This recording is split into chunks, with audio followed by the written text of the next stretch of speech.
rencontre de ces matins apporte un plus dans la vie de ton peuple. Nous te bénissons et nous te célébrons dans le nom de Jésus, notre Seigneur et notre Sauveur. Acclame le Seigneur de gloire. Acclame Jésus. Acclame le Seigneur des Seigneurs. Jésus est merveilleux. Amen. Que le Seigneur Dieu soit béni. Je crois que la journée d'aujourd'hui est une journée exceptionnelle. Tout simplement parce que nous sommes en train de célébrer une fête. Et pas comme les autres. Je l'ai dit, la particularité de la Pâque, c'est qu'elle est une fête de l'Éternel. Elle est différente de la fête de travail. Elle est différente de la fête de 8 mars.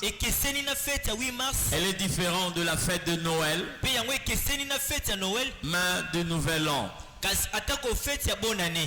La Pâque, c'est la fête de l'Éternel Dieu.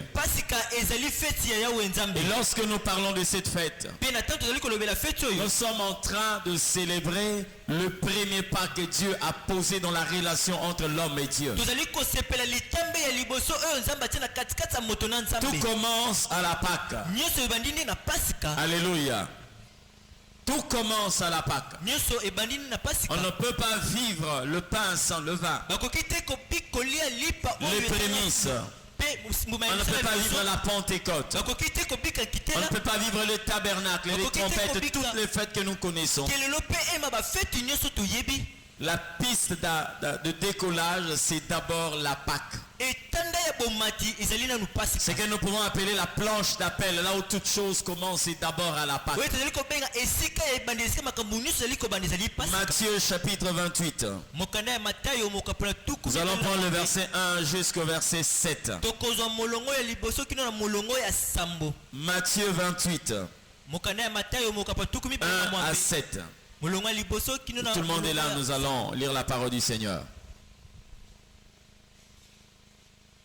Après le sabbat, à l'aube du premier jour de la semaine, Marie de Magdala et l'autre Marie allèrent voir les sépulcres. Et voici, il y eut un grand tremblement de terre, car un ange du Seigneur descendit du ciel, vint rouler la pierre et s'assit dessus.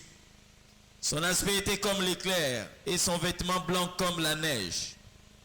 Les gardes tombèrent de peur et devinrent comme morts.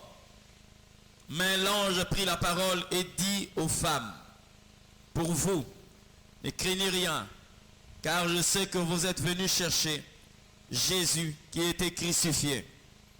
Il n'est point ici. Il est ressuscité comme il avait dit. Venez, voyez les lieux où il était couché. Verset 7. Et allez promptement dire à ses disciples qu'il est ressuscité de mort, et voici, il vous précède en Galilée. C'est là que vous le verrez. Alléluia. Voici, je l'ai dit.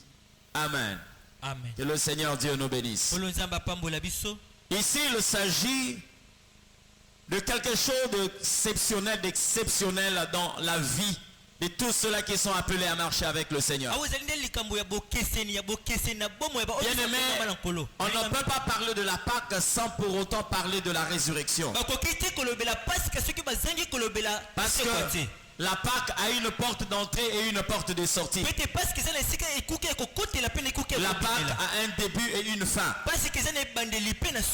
Il est normal que nous puissions parler de la mort de Jésus. Mais bien aimé, si la Pâque limité qu'à la mort de Jésus, la chrétienté n'allait pas avoir de sens. Si on ne parlait que de la mort de Jésus, bien aimé, la chrétienté n'allait pas être différente de toutes les religions. Je n'aime pas utiliser l'expression christianisme parce que nous nous sortons de ce qui est de la religion, mais nous sommes dans une véritable relation avec Dieu. Alors parler de la Pâque sans pour autant atterrir par la résurrection n'a pas de sens. L'histoire est tellement intéressante. L'histoire est tellement particulière. Lorsqu'elle commence par la mort et elle finit par la résurrection. Toutes les religions du monde, les leaders qui ont eu à piloter, qui ont eu à diriger, toutes les religions du monde sont passées par la mort. C'était normal. Alléluia. Je n'aimerais pas ici citer toute la liste de religions que nous pouvons connaître. Mais toutes les religions, leurs leaders sont passés par la mort. Jésus aussi est passé par la mort. Ils ont été enterrés. Jésus a été aussi enterré. Mais le problème c'est qu'après l'enterrement, certains ont disparu. Leur nom est resté dans la bouche de leurs adeptes. On pouvait parler d'un grand maître. On pouvait parler de X ou d'Y. Mais le problème c'est que dans la chrétienté, la page ne se ferme pas à la mort. Non encore à l'ensevelissement. Mais une histoire qui commence encore lorsque Jésus est enterré. Bien aimé, j'aime la parole de Dieu. J'aime ce que le Seigneur a accompli. Parce que tout ce qu'il faisait, il annonçait bien avant. Amen. Il avertit les gens. Je vais mourir. Mais le troisième jour, j'ai ressuscité. Quel risque? Quel risque? Tu pouvais agir en secret pour que les gens ne se rendent pas compte de ce qui allait se passer. Mais Jésus a tout livré parce qu'il savait. Personne n'avait le pouvoir de le retenir. Personne n'avait le pouvoir d'arrêter ce que lui avait déjà accompli. Il a livré la mèche. Il a sorti le secret. Le troisième jour, je ressusciterai. Et bien aimé dans le Seigneur, lorsque je suis en train de parler de la résurrection, c'est la chose qui différencie la chrétienté des autres religions. C'est là où nous sommes différents de toutes les religions. Parce qu'il n'y a qu'un maître qui n'est pas resté sous terre. Il n'y a qu'une seule personne. Toutes les religions du monde, ajoutez même la chrétienté, parmi tous ceux-là qui ont piloté ces religions, un seul a laissé un tombeau vide sur la terre. C'est Jésus-Christ. C'est ce qui fait de la chrétienté, ce qui est plus puissant que toutes les religions du monde. Parce que nous avons un maître qui a affronté la mort. Et il a vaincu. Il est sorti plus que vaincu. Donc aujourd'hui nous ne sommes pas en train de parler de quelqu'un qui est décédé, mais de quelqu'un qui est ressuscité. Jésus bien-aimé a fait de la mort un jeu divin. Non, un jeu divin. Voilà. Vous pouvez blaguer avec une voiture. Vous pouvez blaguer avec une moto. Vous pouvez créer un jeu avec par exemple des pions, des jeux de dames. Mais personne ne peut blaguer avec la mort. Parce que là même les puissants ont été retenus. Et vous allez vous rendre compte lorsqu'on parle de la mort, tout le monde se réserve. Tout le monde se retire. Mais Jésus est le seul. C'est pourquoi lorsque je lis la Bible, je n'ai jamais vu là où Jésus est en train de faire les jeux d'enfants. On n'a pas montré comment est-ce que Jésus était en train de jouer au ballon. Le seul jeu que Jésus a fait dans la vie, c'était la mort. Jésus a blagué avec la mort. Alléluia. Jésus a démystifié la mort. Jésus a révélé à l'humanité tout entière que la mort n'avait pas de pouvoir. C'est ce maître que nous sommes en train de célébrer. C'est celui-là que nous sommes en train d'exalter. Mais tenez bien aimé, si Jésus n'était pas ressuscité, la Bible est en train de dire notre foi serait vaine. Si Jésus n'était pas ressuscité, la prédication n'aurait pas de sens. Si Jésus n'était pas ressuscité, le ministère n'allait pas exister. On nous attendait au tournant. On nous attendait là. Pourquoi vous voyez quand même ceux de cette époque, ils ont eu à mettre des moyens pour empêcher la résurrection. Ils avaient l'information et ils ont mis tout ce qu'ils pouvaient mettre en place pour empêcher la résurrection. Malheureusement, ce que Dieu a déclaré, on ne peut l'empêcher. Écoutez, lorsque vous lisez la Bible, vous allez vous rendre compte que réellement la relation que nous avons avec Dieu doit être au-delà de tout ce qui est humain. Jésus, tout ce qui est arrivé dans sa vie, je parle de la période où il doit être crucifié. Tout ce qui est fait dans sa vie était fait selon une loi quelconque. La Bible révèle que Jésus a été accusé selon la loi juive. Parce que les Juifs ne voulaient pas qu'un homme qui avait une chair puisse se proclamer Dieu. C'était un blasphème. Donc on a trouvé une occasion pour aller accuser Jésus. Il fut accusé selon la loi juive et Jésus fut jugé, condamné selon la loi romaine. Parce que la personne qui va juger le Christ, c'était Pilate. Il était romain. Et à cette époque, Rome avait la domination sur Israël. Jésus accusé selon la loi juive, condamné selon la loi romaine. Il a été crucifié selon la loi romaine. C'est comme ça que les Romains tuaient les gens. Et Jésus fut crucifié selon la loi romaine. Pour son ensevelissement, il fut enterré selon la loi juive. Les Juifs enterraient quelqu'un en l'émaillotant. Ils n'avaient pas de cercueil comme nous. Ils émaillautaient les cadavres. Et ils le plaçaient dans les sépulcres. Leur sépulcre, ce n'était pas comme nous aujourd'hui, on peut creuser, non. Leur sépulcre était taillé dans des pierres.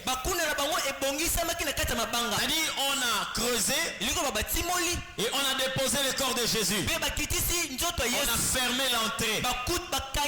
Mais lorsque Jésus fut enterré, c'est là où se limitent toutes les lois humaines. Parce que après l'ensevelissement de Jésus, il n'y a pas eu une loi sur la résurrection. Posez-vous la question de savoir, Jésus est ressuscité d'après quelle loi?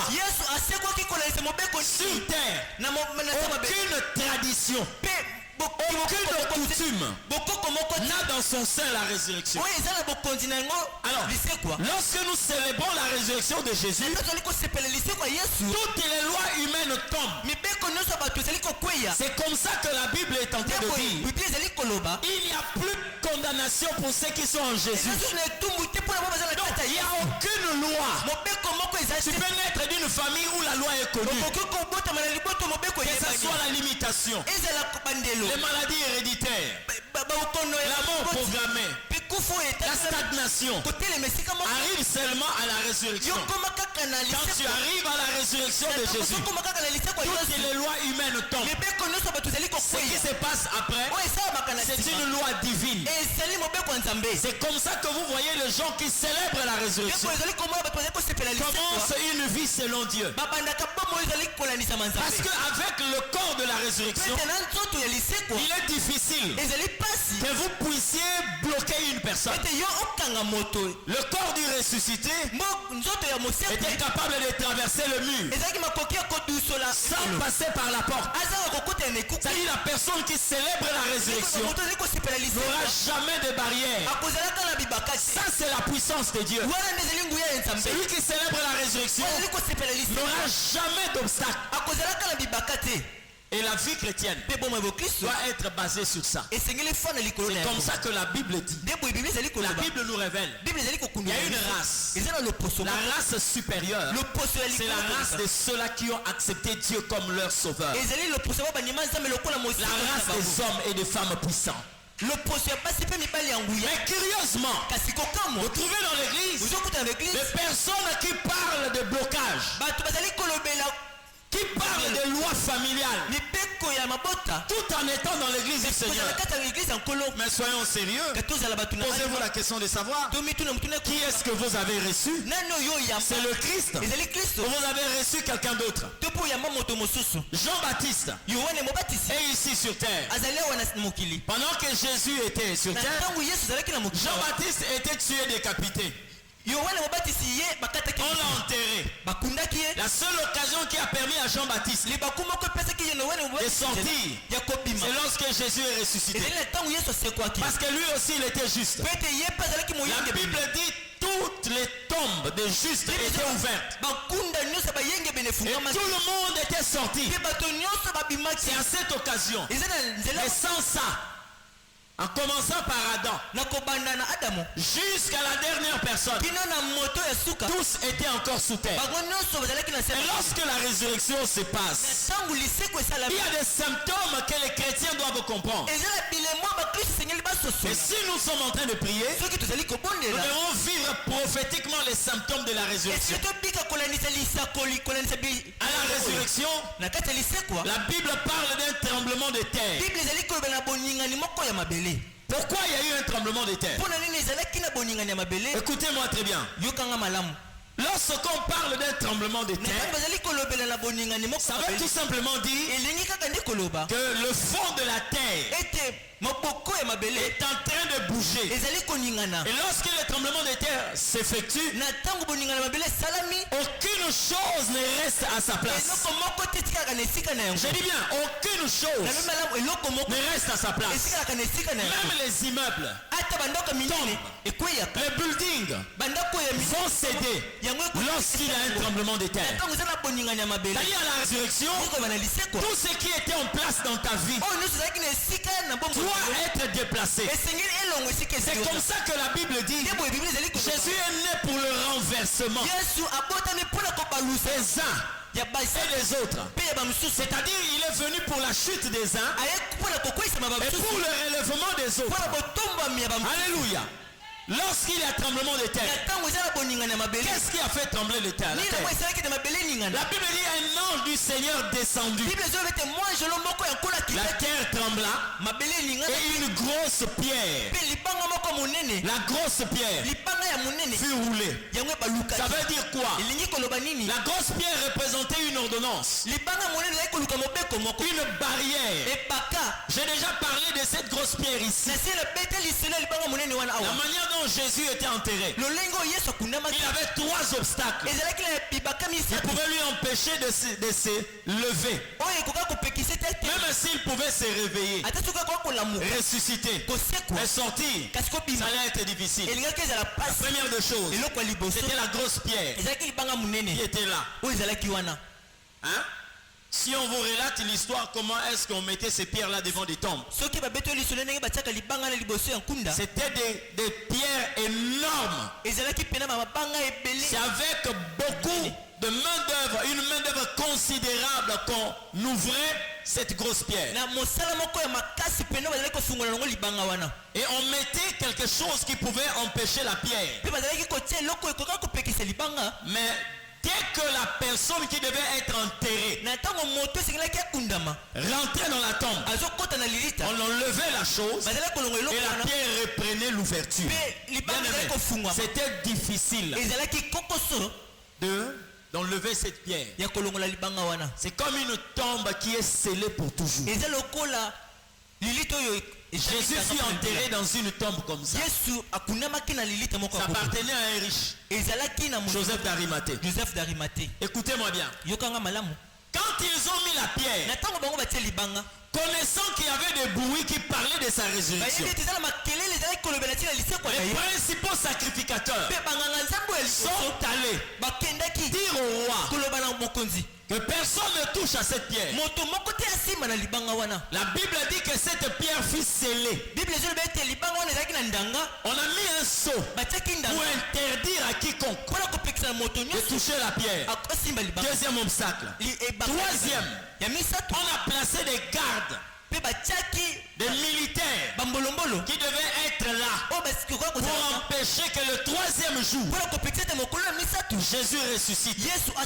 Ils ont développé une hypothèse. Peut-être que ses disciples viendront le voler pour dire aux gens qu'il est ressuscité. Alors vous devez être là. Ils étaient armés devant la tombe de Jésus. Vous comprenez? Donc lorsque nous parlons de la grosse pierre, c'est un obstacle. Cet obstacle-là portait aussi une loi qui disait que personne ne peut toucher à cette pierre. Mais quand la résurrection s'est effectuée, la Bible dit, l'ange est venu rouler la pierre. C'est-à-dire lorsque vous célébrez la résurrection, c'est la fin de toute loi qui existait dans votre vie. Tu peux naître d'une famille où la loi commence par le premier jusqu'à ceux qui ne sont pas encore nés. Et quand la résurrection vient, toutes les lois tombent. Et ce n'est pas fini là. La Bible dit, les militaires qui étaient là tombèrent comme morts. Mais en face d'eux, il y avait des femmes. Alléluia. Les femmes étaient là. En face, il y avait les militaires. Mais quand le tremblement de terre s'est produit, la Bible dit les militaires sont tombés.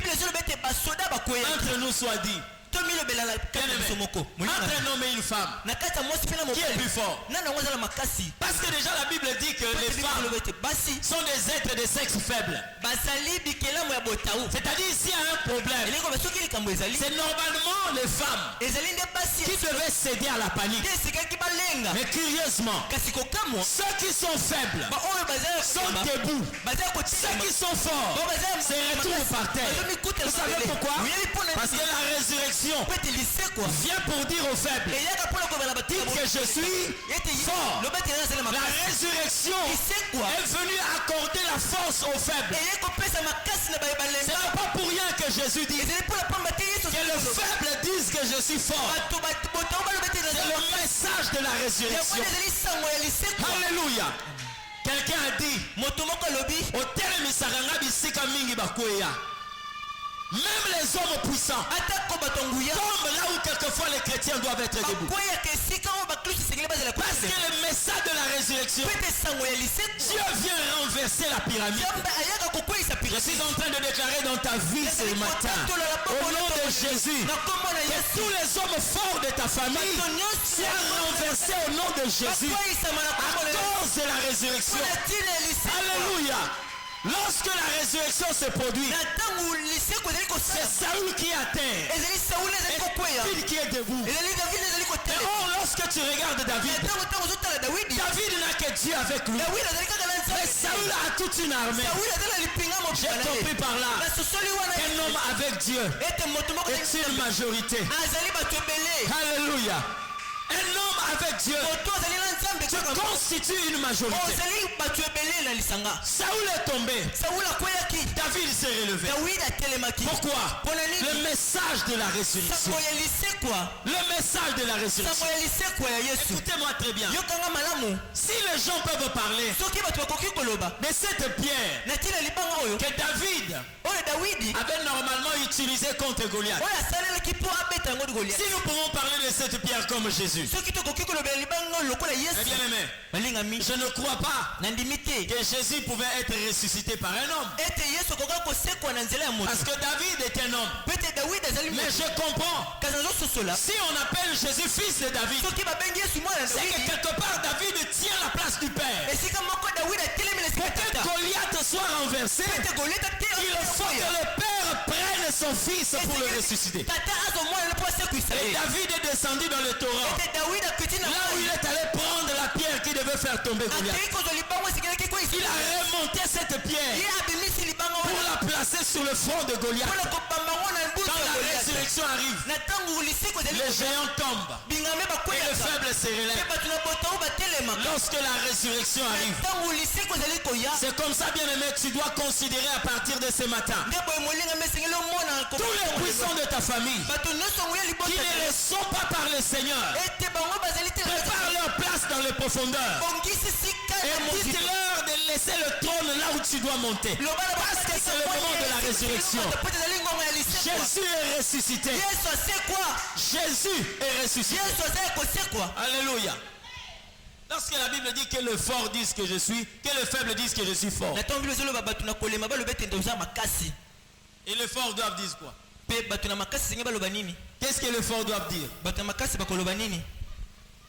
Mais comme il ne peut pas le dire, ils doivent le constater. Si le faible dit que je suis fort, mais le riche ne parle pas, le fort ne dit rien, Dieu n'a pas besoin qu'il le dise, mais il a besoin qu'il le constate. Je te mets en défi, sache-le bien, tu commenceras à constater à partir du moment où je fais cette déclaration la chute de tous ceux qui se croyaient forts. Ils n'ont pas besoin de le dire, mais ils ont besoin de le vivre, et tu vas commencer à le vivre. Et quand tu le verras, comprends que l'Éternel Dieu a opéré la résurrection. Je bénis tous ceux qui ont combattu ta vie jusque-là. Mais ce matin, je dis bien ce matin, tout est fini. Alléluia. Ce matin, tout est fini. Parce que nous croyons à la résurrection. Mais bien aimé, Jésus n'est pas ressuscité dans la pensée de ses disciples pour que la résurrection soit un fait imaginaire. Non. Jésus est réellement ressuscité. Même les militaires qui étaient tombés avaient constaté que Jésus était ressuscité. Ils sont allés le déclarer dans la ville. Et ceux qui étaient là, les sacrificateurs et les sadducéens, les principaux, ils leur ont dit, ne dites pas. Vous savez, quand le diable travaille, il commet toujours des erreurs. On leur a donné l'argent pour le soudoyer. Mais ceux qui les ont corrompus ont dit ceci: ne dites pas qu'il est ressuscité, mais dites que ses disciples sont venus le voler. Ils ont donné l'argent. Mais est-ce que tu sais, quand tu me dis ça, tu me mets en danger? Parce que vous m'avez placé là-bas pour empêcher ses disciples de le voler. Maintenant vous me donnez l'argent pour que je dise aux gens, ses disciples l'ont volé. Mais on va me poser la question, toi tu les as laissés voler le corps de Jésus, pourquoi? La finalité, avec l'argent en main, vous allez vous rendre compte, ils ont été témoins de la résurrection. Tu ne peux jamais le soudoyer. Lorsqu'on va leur demander, mais pendant qu'eux étaient en train de prendre le corps de Jésus, vous êtes armés. Qu'est-ce que vous avez fait? Oh, rien. Alors vous serez condamnés. Alors, la vérité. Biso to mona qui est. Nenga sala ko seko. Oh, mais pourquoi vous avez dit qu'on a volé son corps? Oh non, ce sont ceux-là qui nous ont donné l'argent pour que nous puissions dire que son corps a été volé.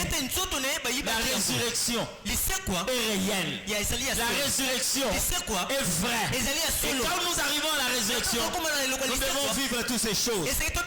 J'aimerais dire à quelqu'un, c'est ce matin, que toutes les lois doivent tomber au nom de Jésus-Christ.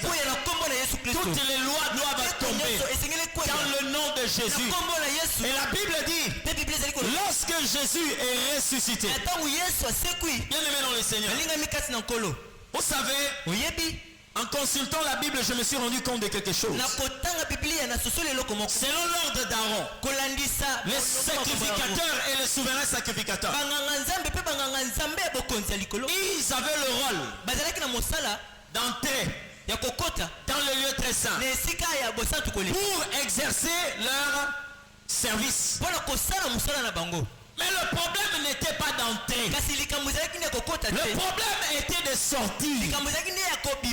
Maintenant, qu'est-ce que Dieu a fait? Il a demandé au souverain sacrificateur, tout celui qui entrait devait d'abord se purifier de ses péchés, demander pardon pour le péché d'Israël. C'est-à-dire il devait être saint. Et après, il prenait le sang des animaux pour aller faire le service à l'intérieur. Maintenant, comme aucune personne ne pouvait entrer avec lui, on lui mettait une corde au niveau de la cheville.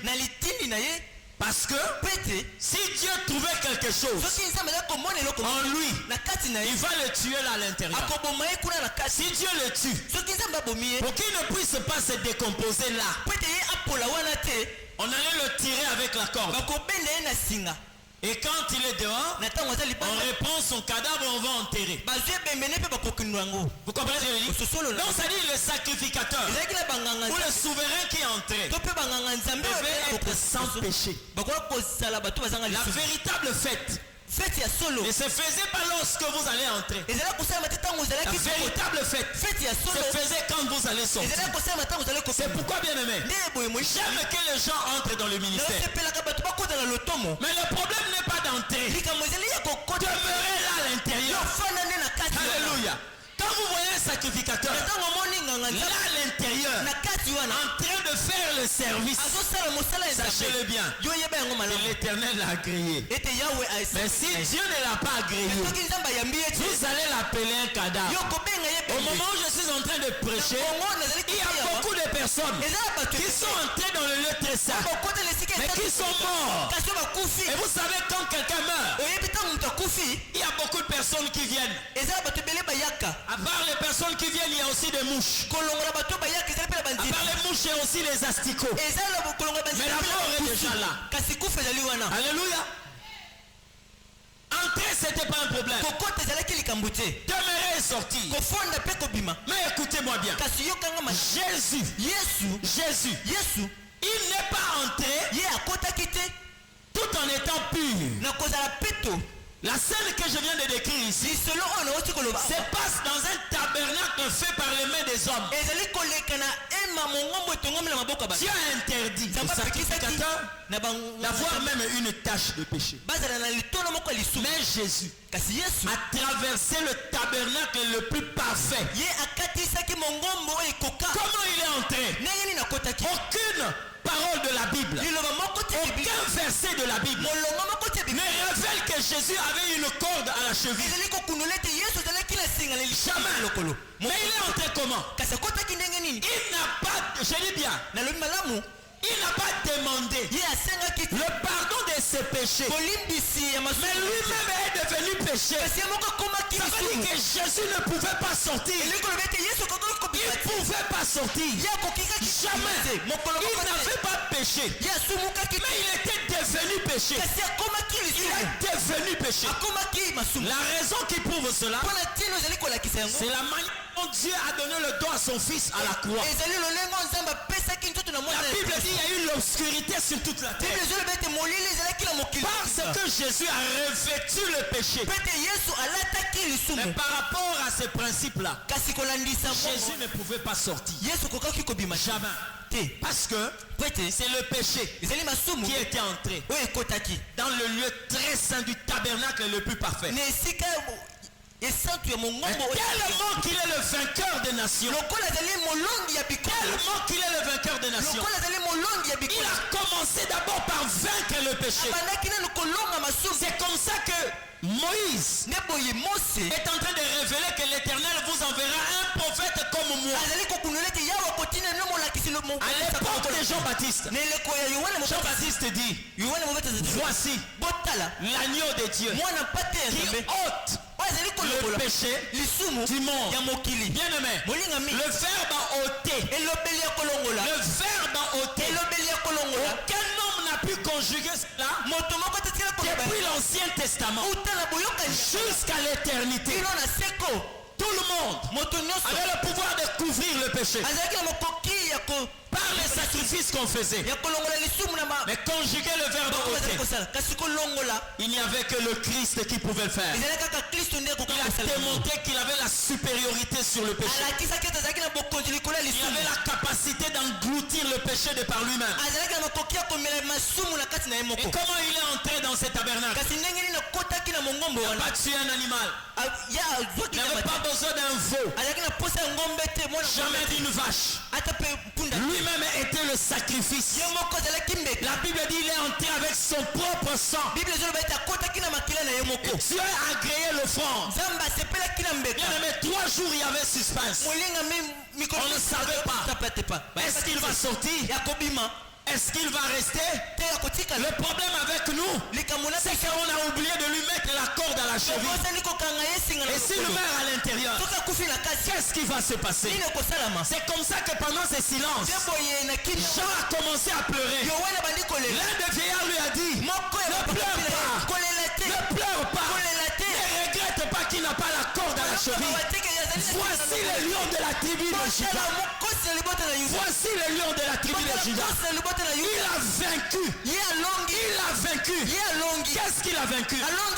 Le péché, la mort, le 3e jour. La Bible dit très tôt matin. Quand on dit très tôt, ce n'est pas 5 heures. Parce que les Juifs les divisaient par la montre de 6 à 12. Mais les Juifs divisaient la montre de 3 à 9. Quand on dit très tôt matin, ça veut dire que c'était vers 3 heures du matin. Aucune boutique n'était ouverte. Aucune boutique n'était ouverte. Aucune personne pour lui enlever les bandelettes. Jésus est ressuscité. Mais Marie ne l'a pas trouvé nu. Je me suis posé la question de savoir où est-ce qu'il a trouvé les habits qu'il avait portés à la résurrection. Aucune boutique d'habillement ne vendait à cette époque-là, à cette heure-là. Mais Jésus n'est pas sorti nu. Le pouvoir de la résurrection. Mais pourtant, c'est quelqu'un qu'ils ont crucifié à moitié nu. Le seul vêtement qu'on lui a donné, c'était des bandelettes. Mais il a abandonné ça dans la tombe. Il est sorti plus que vainqueur. J'aimerais te dire ceci. À la résurrection, nous n'avons pas besoin d'un... Parce que là où il y avait ces vêtements, ces soldats n'ont pas constaté que le vêtement avait disparu. Non, non. Le vêtement qu'ils avaient pris était encore entre leurs mains. Et Jésus est sorti revêtu. Pourquoi? C'est la dimension du Créateur. À la résurrection, ne regrette pas une dimension que tu as perdue. Ne prie pas sur quelque chose qui est parti. Non. Jamais. Nous sommes en contact avec le Créateur. Bien aimé dans le Seigneur. Vous savez, lorsque quelqu'un meurt, la mort est la mort. Mais quand vous voyez Jésus à la croix, il n'y a que des aigles qui peuvent comprendre que celui-là est encore là. Écoutez, celui qui est venu était une graine. Il était une graine. Une graine. C'est comme ça que la Bible dit. Si la graine qui est tombée en terre ne meurt pas, elle reste seule. À la croix, il y avait une graine. Je vais te le dire. Parce que quand vous prenez un fruit, vous avez la peau, la chair, vous avez la sève, et vous avez le noyau. C'est ça ce qu'on appelle la sémence. Celui qui était à la croix, à comparer avec l'homme. Si je prends une mangue, vous avez la chair, vous avez la sève, et vous avez aussi le noyau. Si tu prends l'homme, il y a la chair, il y a le sang, et il y a l'os. Ça veut dire, quand nous mangeons la mangue, très souvent, nous jetons le noyau. Pourquoi? Parce que nous savons que c'est fini. Vous comprenez ce que je dis? Mais posez-vous la question de savoir comment est-ce que Jésus a commencé à dire à ses disciples, prenez ceci et ma chair, prenez ceci et mon sang. Il était resté avec quoi? Alléluia. Il est resté avec quoi? Il n'y avait que des os. C'est-à-dire celui qui était à la croix, ce n'était qu'une graine. On a déjà mangé la chair, on a déjà vidé la sève. Il ne reste que la graine. Mais écoutez, si vous voyez les hommes prendre la graine, après avoir mangé, ils jettent la graine parce qu'ils se rendent compte que c'est fini. Mais il y a une catégorie de personnes qui savent que la graine c'est pas fini. Ce sont les cultivateurs. Le cultivateur, lui il sait que la graine n'est pas finie. Si tu as jeté la graine, lui il ira ramasser la graine parce qu'il sait que la graine a pris sa vie. Elle a logé sa vie à l'intérieur. Écoute-moi très bien. Il loge la vie à l'intérieur. Et il attend la terre. Dès qu'il rentre en terre, il sort cette vie. C'est comme ça que vous allez voir. Dans la Bible, on nous révèle deux cultivateurs. Le premier cultivateur s'appelait Pilate. Pilate a dit, celui-ci est le roi des Juifs. Quand il dit parce qu'il sait qu'il est en train de vivre. Ce que vous voyez là, c'est une graine. À l'intérieur, il y a la vie. Et Pilate dit, il est. Les Juifs sont venus. Ils ont dit à Pilate, il ne fallait pas écrire ça. Il fallait dire, il était le roi des Juifs. Pilate a dit, ce que j'ai écrit, je l'ai écrit. Parce qu'il a compris que c'est une graine qui est là. La vie à l'intérieur. Deuxième cultivateur, c'est Joseph d'Arimathée. Il a compris que la graine là, il faut l'enterrer. Il est allé dire à Pilate, donne-moi le corps de Jésus. Donne-moi son corps. Je vais aller le planter. On lui a remis le corps de Jésus. Il a planté la graine. 3 jours après, la graine est sortie. Bien-aimé dans le Seigneur, lorsque la résurrection est opérée, lorsque la résurrection s'effectue, je vous assure, le verbe descendre n'existe plus. Il n'y a que le verbe monter. Il n'y a que le verbe monter. C'est comme ça que le Seigneur, lui qui répond à toutes les demandes, il y a un voleur qui lui a dit ceci. Jésus a même répondu à la demande d'un des démoniaques. Ils ont dit ceci: ne nous perds pas, ne nous égare pas, ne nous éloigne pas, et ne nous chasse pas hors du pays.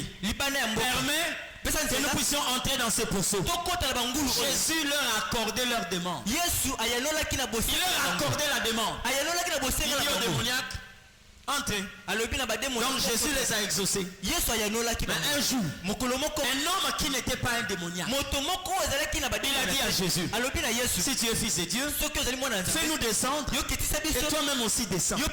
Jésus dit non, le temps de descendre est fini. Parce que le verbe qui doit être conjugué, c'est le verbe monter. C'est comme ça que Jésus, après la résurrection, toute plante, il commence à germer. N'a d'objectif que le ciel. Commence à monter. Je suis en train de déclarer à quelqu'un, dans le nom de Jésus, le verbe descendre dans ta vie est fini. Tu ne connaîtras plus jamais le profondeur. Parce que Jésus est ressuscité. Commence le moment où tu commences à monter. Commence la période où tu commences à monter. À monter. Jusqu'à atteindre le sommet. Regardez la vie de Joseph. Joseph n'a jamais connu une descente. Après la scène qui parlait de la résurrection. Joseph, fils de Jacob. Il est pris. Il est planté dans une citerne qui était l'image de la tombe. Mais après cela, ses frères l'ont fait remonter. Dès qu'ils l'ont remonté, fini. Joseph n'est plus descendu. Premièrement, il a quitté le marché des esclaves. Il est entré dans la maison de Potiphar. C'était une montée. Il a quitté une marchandise. Il est devenu un ouvrier. Ce n'était pas fini. Là encore dans la maison de Potiphar, il va être établi chef de toute la maison de Potiphar. Joseph continue à monter. Ce n'est pas fini. La femme de Potiphar, voyant que Joseph était en train de monter, il dit à Joseph, sors avec moi. Joseph a dit non. Cet acte-là va me faire descendre. Joseph dit non. Quand il dit non, on met la main sur Joseph. Au lieu de les jeter à Makala, on va les placer dans la prison du roi. Écoute-moi très bien. La prison du roi, ce n'est pas tout le monde qui entre à l'intérieur. Ce n'est pas tout le monde. Parce que le Seigneur sait, avant que tu puisses être dans la cour royale, tu dois d'abord connaître la prison royale. C'est là où tu vas rencontrer les gens qui vont faire route ensemble avec toi dans la cour royale. Dieu va les placer dans la prison du roi. Joseph commence à développer des relations avec les hauts fonctionnaires de l'Égypte. Il y avait les panetiers, il y avait les chansons. Ces gens-là n'avaient dans leur bouche que les choses qui concernaient la cour du roi. Parce qu'il venait de la cour du roi. Ce n'est pas fini. Je dis bien, c'est pas fini. Joseph quitte la prison du roi. Il va se retrouver dans la cour royale en train d'interpréter le songe de Pharaon. C'est pas fini. Il devient l'interprète de Dieu auprès de Pharaon. Bien aimé, c'est pas fini, la série de montées continue. Joseph révèle au roi, si nous voulons être épargnés, regarde ce que nous devons faire. Choisis un homme, établis-le au-dessus de l'Égypte. Il va commencer à prélever le 1/5. Le roi a regardé autour de lui. Il a regardé ses disciples. Il a regardé ses conseillers. Il a regardé ses généraux. Il leur a dit, trouverons-nous un homme plus intelligent que cet homme? Je t'établis au-dessus de toute l'Égypte. Tu seras le gouverneur de toute l'Égypte. Bien aimé, quand la résurrection s'opère, le verbe descendre est fini. Je déclare dans ta vie ce matin, on commence à conjuguer le verbe monter. On commence à conjuguer le verbe monter. Dans tes affaires, dans ta santé, dans ta famille, dans ta maison, la conjugaison du verbe monter commence ce matin. Lève-toi, nous voulons prier. Lève-toi là où tu es. Oh Jésus, le plus bon nom le ressuscité du troisième jour, le plus puissant de tous les maîtres. C'est le nom de Jésus, le rejetant de David, le trône éternel. C'est Jésus, celui qui était, qui vient. C'est Jésus, celui qui a connu la mort et il a vaincu. C'est Jésus, l'homme qu'on appelle Jésus, l'homme qu'on appelle Jésus, le puissant sauveur. Là où tu es, j'aimerais que tu commences à proclamer: la résurrection est vraie, ma foi ne sera jamais vaine, ma prière ne sera jamais vaine, ma prière ne sera jamais vaine. J'ai quelqu'un qui est assis à la droite du Père. J'ai quelqu'un qui a vécu toutes choses. S'appelle Jésus. S'appelle Jésus. Plus jamais je descendrai. Plus jamais je descendrai. Je monte. À partir de ce matin, je monte. Je monte. Dans ce que je fais, je monte. C'est lui qui a dit: mon serviteur, c'est le mon serviteur.